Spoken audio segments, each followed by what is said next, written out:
Oui, c'est vrai que quelquefois, dans le feu du débat, on peut prononcer des phrases que l'on regrette après. Oui, on a sûrement une carapace qui est la force de ses idées. Je me suis jamais sentie inférieure parce que j'étais femme, ni supérieure d'ailleurs. Dans une élection présidentielle, il y a toujours l'affirmation d'un projet et le rejet du prédécesseur. Avant l'élection présidentielle, Lacroix a rencontré des ex-candidates et candidats. Ils reviennent sur leur campagne et sur leur investissement personnel. Comment vit-on cette expérience? Ils racontent.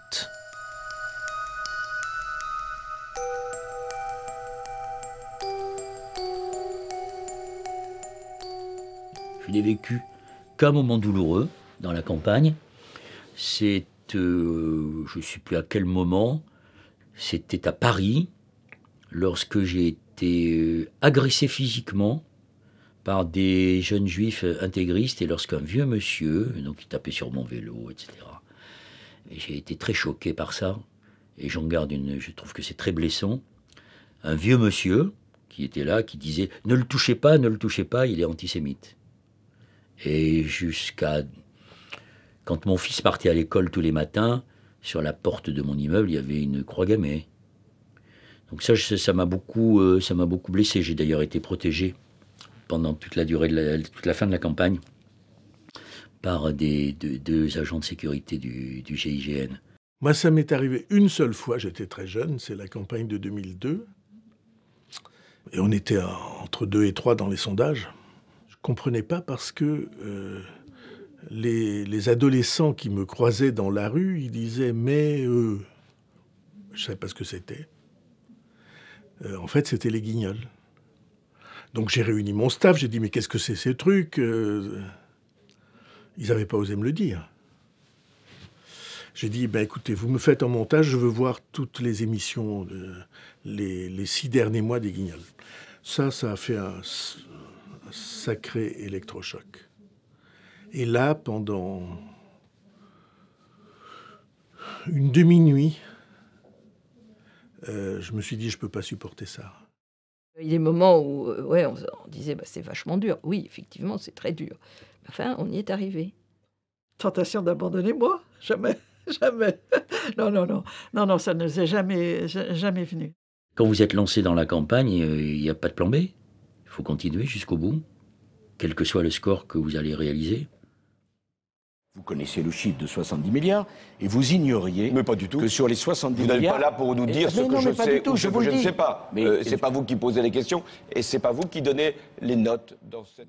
Oui, c'est vrai que quelquefois, dans le feu du débat, on peut prononcer des phrases que l'on regrette après, qui peuvent être violentes. Les mots peuvent tuer.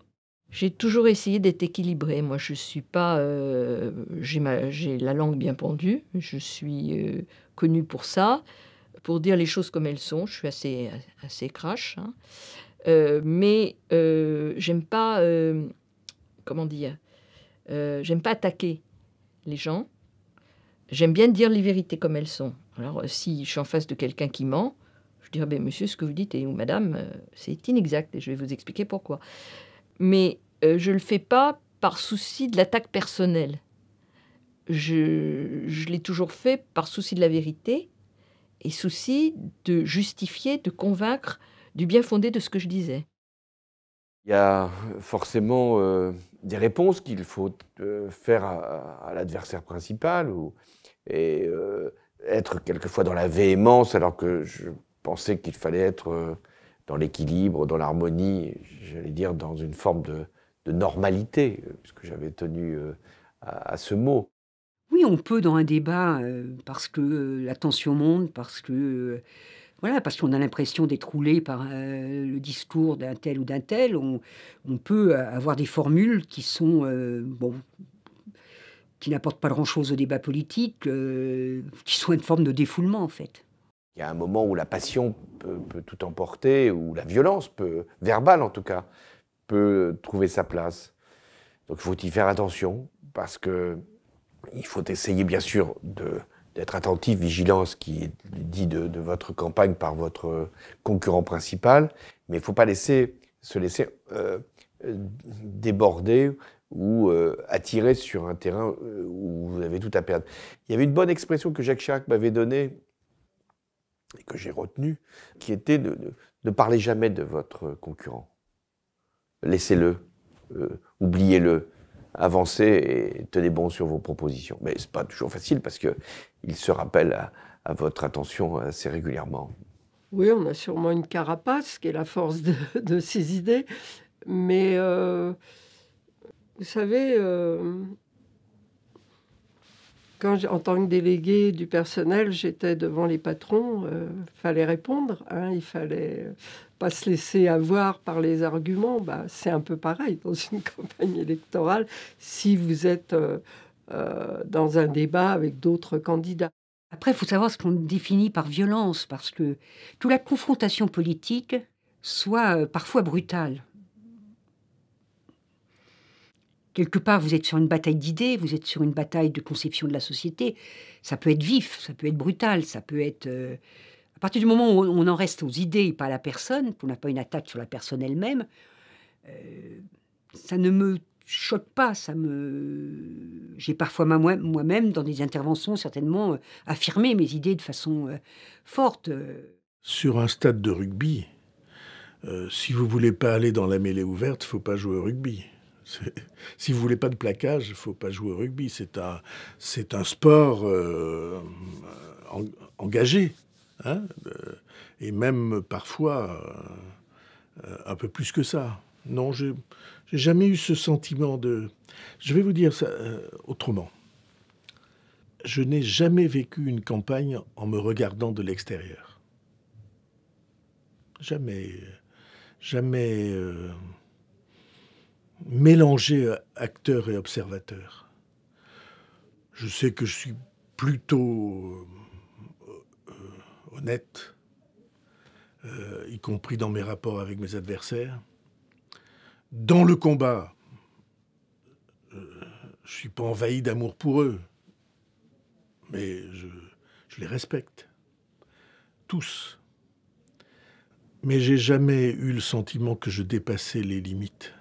Est-ce que la politique était plus violente dans ces années-là, ou aujourd'hui qu'elle ne l'était dans les années 70, 60, 50, ou je ne sais pas?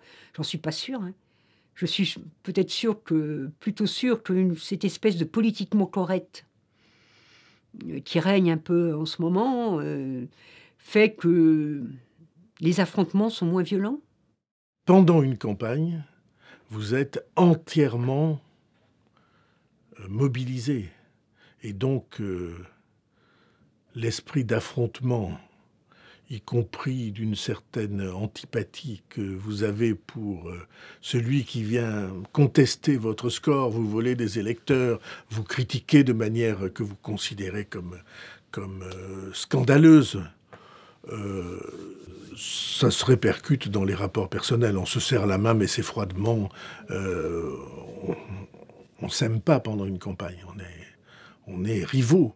C'est en candidate de la rupture que Christine Boutin a lancé sa campagne présidentielle. La députée apparentée UDF a créé son propre parti, le Forum des Républicains Sociaux, envers et contre tous, y compris François Bayrou, à qui elle pourrait prendre quelques voix. Je suis une femme libre, rien ne pourra m'arrêter. Je suis partie aujourd'hui et je continuerai quoi qu'il arrive. Je ne suis pas sûre que ça ait été très différent pour Christine Boutin, Christiane Taubira, ou même Arlette Laguillet, qui était une habituée. On était 4 femmes.